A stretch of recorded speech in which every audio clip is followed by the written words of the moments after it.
ভারতের লোকসভা নির্বাচনের আগে অযোধ্যার বাবরি মসজিদের জায়গায় উদ্বোধন করা হয়েছিল নতুন রাম মন্দির। এটি ভারতের হিন্দু ভোটারদের মন জয়ের চেষ্টা বলেছিলেন বিশ্লেষকরা। তবে সবকিছুকে পেছনে ফেলে সেই মন্দির উদ্বোধন করা ফয়জাবাদে হেরে গেছেন ক্ষমতাসীন বিজেপির প্রার্থী।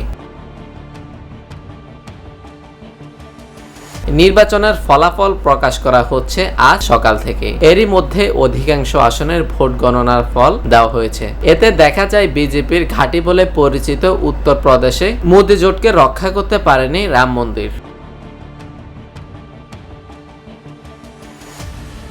উত্তরপ্রদেশের ৮০টি আসনের মধ্যে বিজেপির জোট এনডিএ এগিয়ে মাত্র ৩৬ আসন। ইন্ডিয়া জোট এগিয়ে আছে ৪৩ আসনে।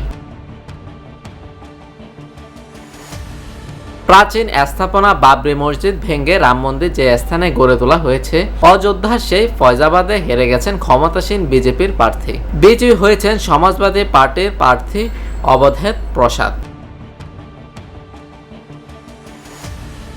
নির্বাচনের আগে এখানে যখন রাম মন্দির প্রতিষ্ঠা করা হয়, তখন বিশ্লেষকরা বলেছিলেন নির্বাচনে ভোটার টানতে এই সময়ে মন্দির উদ্বোধন করা হয়।